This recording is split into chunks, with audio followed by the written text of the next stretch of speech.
Hi there, it's Llarold, and today I've got our preview of Blood Death Knights in the Shadowlands. Here's the usual disclaimer that beta stuff is subject to change. This is my third of these class preview videos in the past couple of weeks, and if you've watched the previous entries or read the comments section on either of those videos, you'll know that I've said there are 3 tanks poised to be the best tank at the beginning of Shadowlands: Monk, Paladin, and Death Knight, and DK is probably going to wind up being the best for, really, the dumbest possible reason. It has a lot of health. That's it. That's all it takes when the content deals a lot of spell damage or bleeds, and at this point in testing, it looks like Shadowlands is going to do a lot of both of those. Death Knights have received a lot of changes, and while the class mostly handles the same, there's a bunch of new skills in the spellbook now. I see that as a mostly good thing. There's more defensive cooldowns, there's more utility, and there's more damage. And that is all great, but it requires a lot more keybinds and more attention, so it's a lot more to keep track of for roughly the same end result. Before I get straight into what's changed, I want to briefly cover how DK is handled in BFA. At the start of the expansion, as often happens, their huge health pools and self-healing, along with the utility of Death Grip and AMS, made them really strong tanks. Blood DKs made up 50% of the tanks in on-time 15s in the first season of BFA. That's absolute dominance. They were similarly popular in Uldir, although even by the second week of that raid, Brewmaster Monks had already clearly begun to step into the #1 raid tank spot, and they really never left it for the rest of the expansion. After Uldir in Season 1, a big nerf to Blood DK's armor values and a combination of big buffs to both Warrior and Monk left Blood DK behind. Not by a ton, just a little bit, but enough that it made the class considerably less popular. Blood DK was never bad, but it was no longer the best, and that's about where Blood DK stayed for the rest of the expansion. Monk and Warrior were the top tier tanks, and DK was a step behind. Alright, so now let's get to the class changes in Shadowlands and start with what's being removed. It's a short list. Azerite bonuses and essences are going away, but for DK, the Azerite bonuses are really minor. You'll lose some haste procs, you'll lose some stat budget, and maybe some damage procs, but that's about it. I really haven't noticed that any of it is gone. There's no great class mechanics locked behind Azerite for Blood DK. It's probably one of the most boring things about them in BFA, and probably why they never rose back up to the top after Uldir. But it's actually a good thing heading into Shadowlands. You have less to lose. Now let's move on to the big list of skills being added. I'll start with the most useful additions and move to the least useful. Rune Tap is now a baseline skill for Blood DKs, meaning the class finally has a minor defensive cooldown. It was initially on the GCD, but feedback got it removed. Hey, they listened. It's weaker than it has ever been at only 20% damage reduction for 4 seconds, which is pretty minor. But I think that's a worthy trade for it being baseline. I really wish it didn't have a rune cost, or at least wasn't an RP loss compared to using Heartstrike, but still, it's good to have at the start of pulls, or to deal with common boss damage skills like big strikes. Blood Tap has also been reintroduced, giving Blood DKs a way to recharge their runes and speed up the rotation a little bit. This is a really nice one to bring back. It absolutely helps the class feel faster and more responsive. I don't like tying the cooldown reduction to bone charge depletion, since it means you will directly lose runes if you're not actively tanking.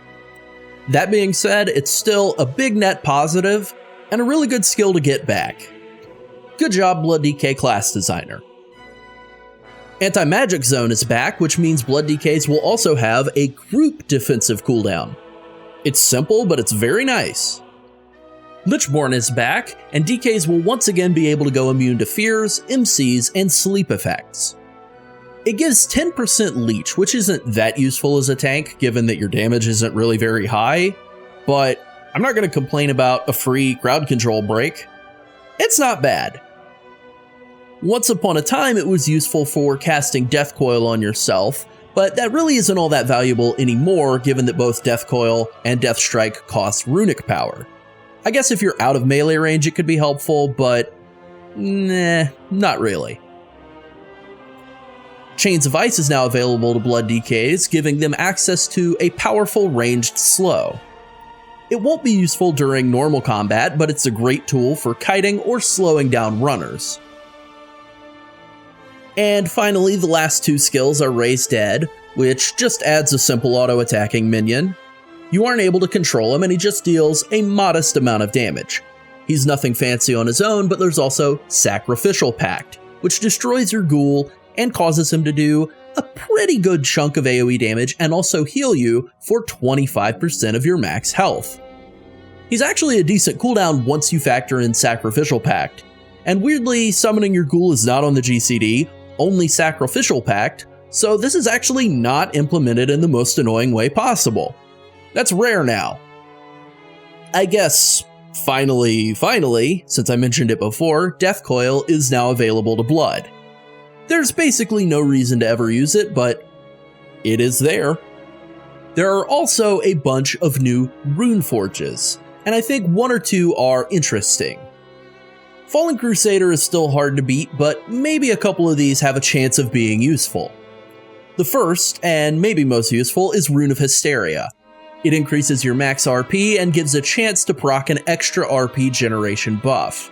Increased RP generation is great, it gives you more death strikes.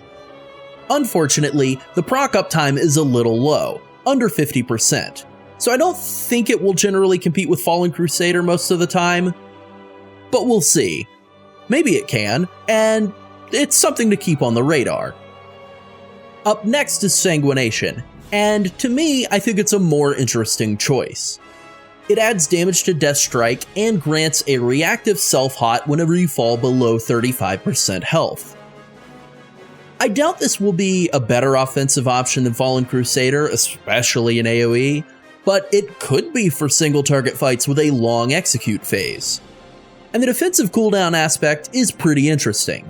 It has a 5-minute cooldown, which is fairly long, so this probably won't wind up dethroning Fallen Crusader, but I think, again, it's something to keep an eye on. Spell Warding I only see being useful for PvP or maybe that one weird boss fight they throw in that only deals magic damage. Magic damage reduction is great. 3% isn't all that much. A magic damage shield proc worth 10% of your health is the kind of bonus that sounds better than it is. You Death Strike way more healing than this Runeforge is going to offer during the course of a fight. Apocalypse is very clearly for Unholy only, and the tooltip is really long and complicated, but basically it just makes your ghoul debuff the target.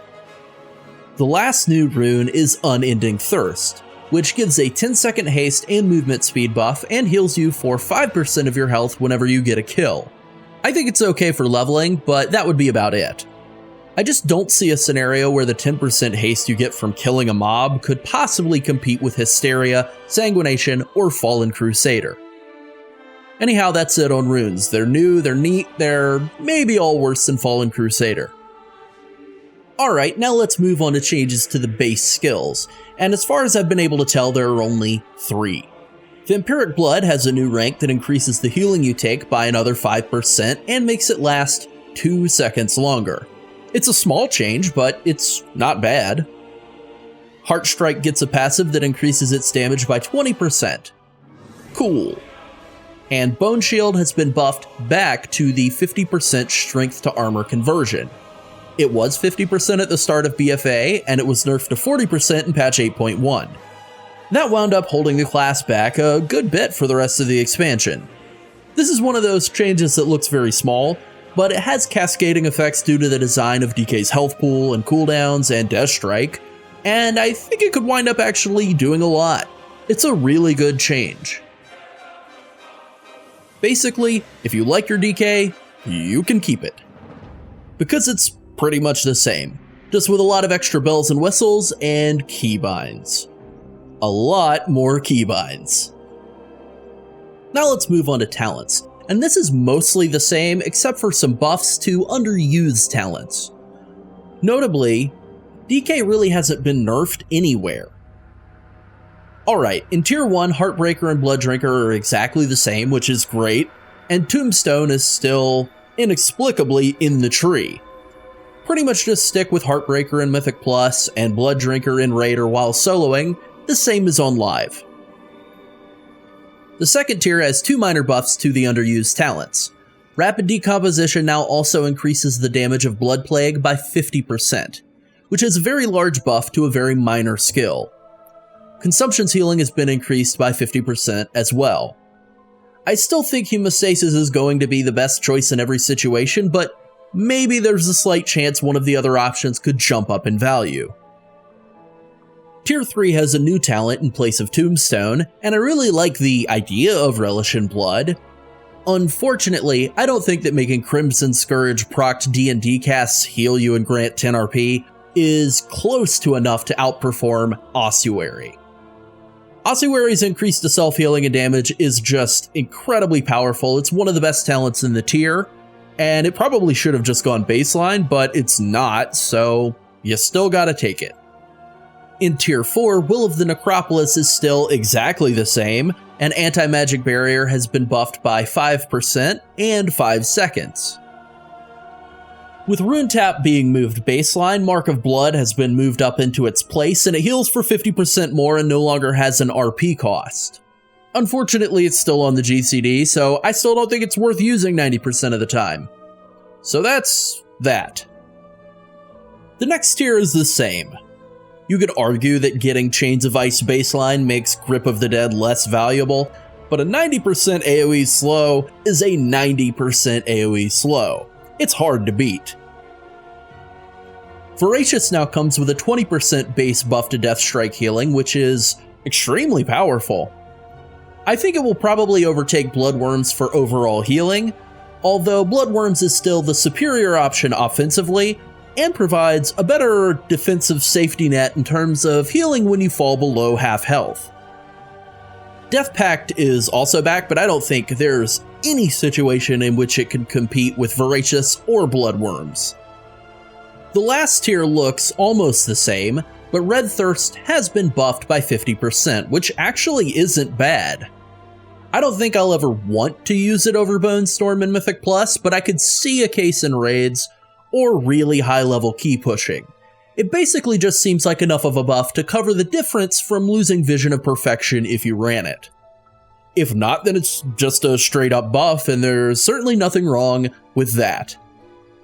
Moving on to rotation, Blood DK is almost exactly the same rotationally. It's a bit quicker thanks to Blood Tap and the Covenant abilities, which I'll get to in a bit, but I would generally say that Blood is more fun than it has been in BFA. Still, it's pretty similar. Alright, we've made it to the most important section of this video. We've covered everything that's changing for the base class. We're about to move on to all the new Shadowlands features and bonuses, but first I'm going to ask the 3 most important questions about the class. Is it good? Is it fun? And how does it compare to other classes? Starting with, is it good? Yes. It's an enormous health bar attached to a lot of self-healing and utility. That alone makes it a good tank that can handle pretty much anything you can throw at it. Is it fun? I think that really depends on whether you like Blood DK and BFA. Personally, I find it slow and boring. I do think it's better, so I can at least give it that seal of approval. It's a little less boring. And finally, how does it compare to other classes? Very favorably. Early on in an expansion, tanks really struggle due to losing all their gear and bonuses and armor. Blood DK usually struggles the least due to their huge health pools and Death Strike, and Shadowlands looks like it's going to be no exception. At this point, DK, Paladin, and Monk have emerged as the community's frontrunners for #1 tank. And while DK is the one I consider the least fun, it's a safe bet that DK will be strong early in Shadowlands. It's a safe class with a lot of utility. Alright, on to the fun part. Covenant abilities. Depending on which of the 4 covenants you choose, you'll gain access to 2 abilities. The first is called the Signature ability, and it's a utility skill that applies to everyone who chooses that covenant regardless of their class. And the other is a class-specific skill for everyone of a specific class who chooses that given covenant. Let's start with the Kyrian Covenant. The Signature ability is Summon Steward. You summon a friendly little non-combat minion who gives you a reusable health stone that removes curses, diseases, poisons, and bleeds. Your steward can also function as a vendor or a respect tome. He's a pretty helpful little guy. He's definitely the least complicated covenant ability, but he's good. The Kyrian health potion was also taken off the shared health pot cooldown today, so it's yet another heal, and the bleed removal is great. The DK ability is Shackle the Unworthy, and it's sort of like a supercharged Blood Plague. It might wind up being the best single target offensive option, and the cooldown reduction component gives it a real cooldown of around 30 seconds. The way it's worded is a little weird, but in testing it works like this. Once you cast it, every offensive rune spending ability for the next 14 seconds reduces the cooldown of Shackle the Unworthy. You do not have to use them on the shackled target. The shackled target can die and it will still work, which is not how it's worded. So that may be subject to change, but I would hope that it's not. Unfortunately, the 5% damage reduction is very undertuned. I think it should be at least 15%, if not more. If anything, it should be overtuned to compensate for being a single target skill rather than undertuned. As it is, it's pretty underwhelming. Next, we have the Necro Lords. Their covenant ability is Fleshcraft, a 4-second channel that isn't interrupted by damage. It grants you a shield worth 20% of your health pool, although that can go up to 50% if you're standing over the corpse of an elite. This is my least favorite covenant signature ability. After killing a pack in a mythic dungeon before you move to pull the next one, this is a decent bonus. Starting off combat with a big absorb shield could save your healer some mana and make pulls safer while you're getting bone shield charges up. That's good for DK, but it won't last that long. It's not a defensive cooldown, it's not providing extra health, it's not providing mobility, it's not practical to channel mid-combat. I think this is a better option for non-tanks, and with all the self-healing that DKs have, I really don't think this will ever wind up being a great bonus, but maybe I'm wrong.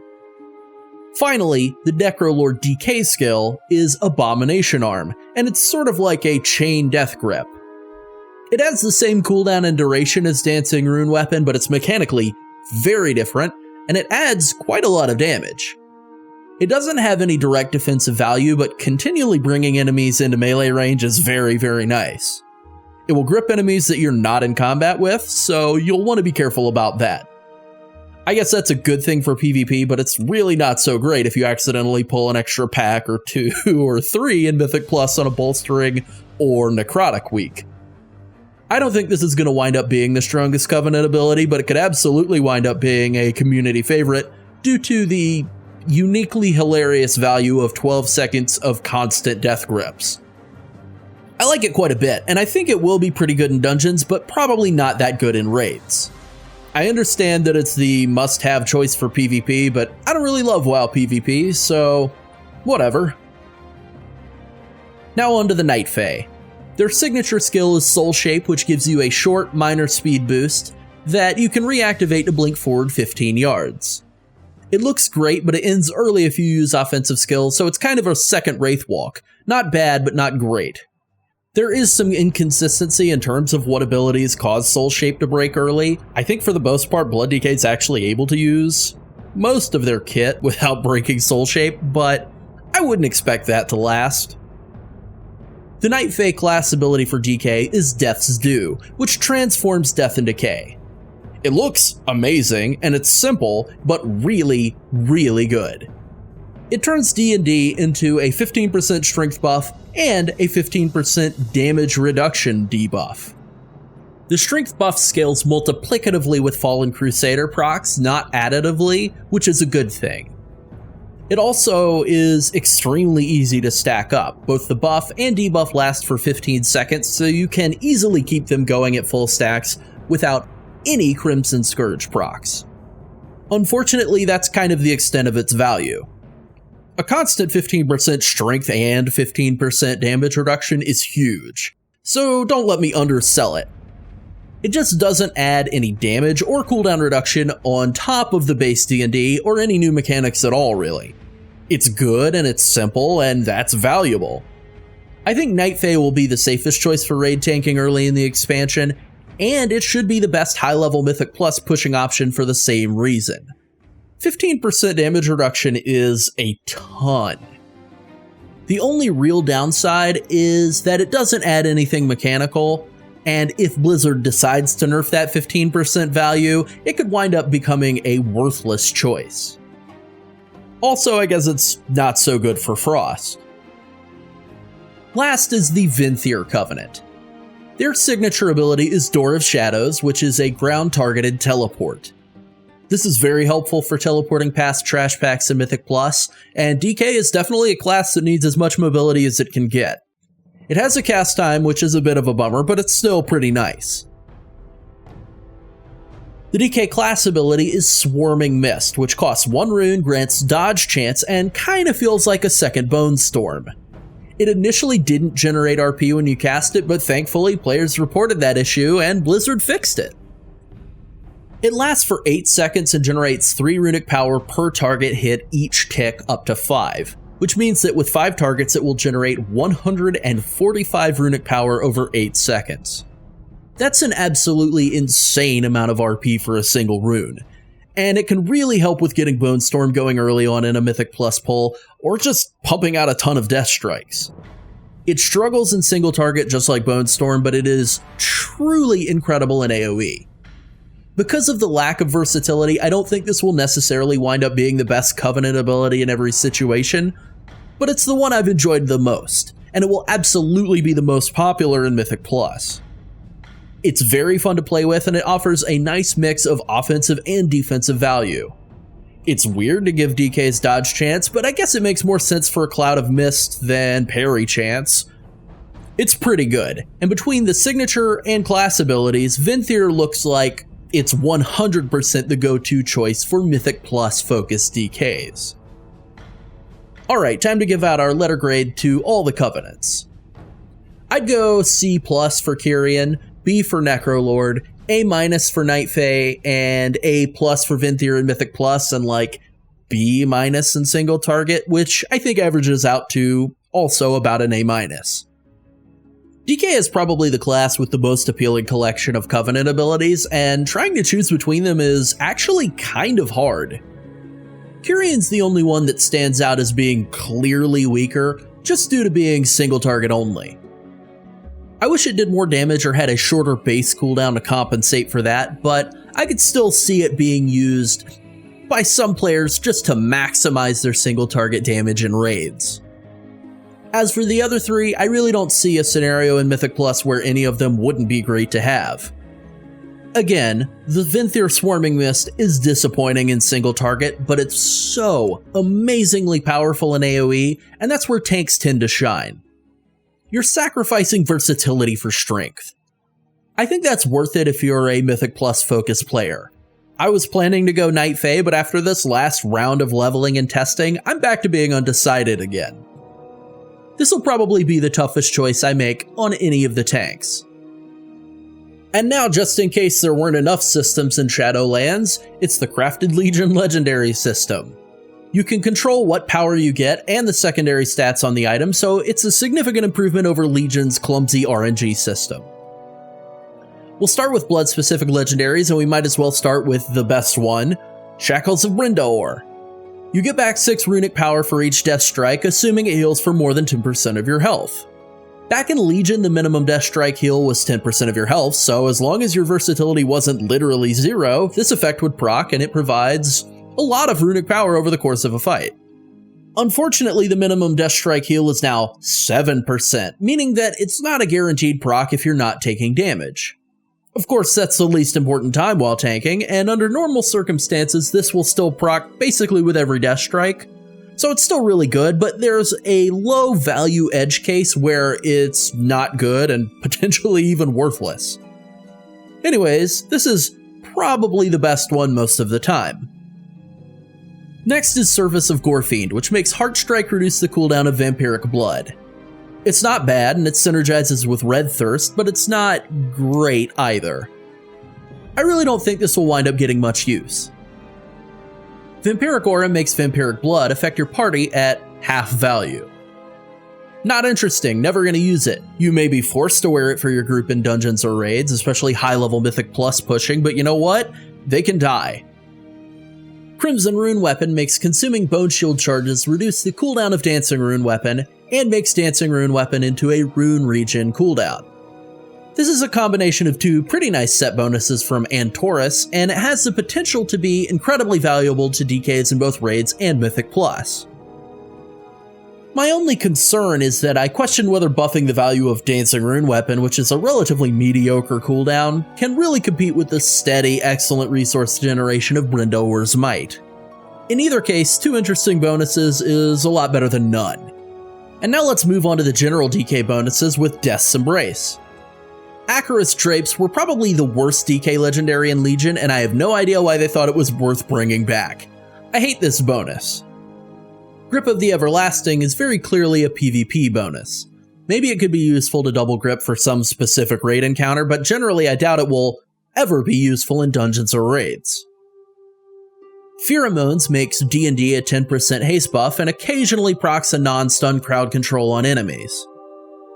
10% haste or 15% runic power refunded.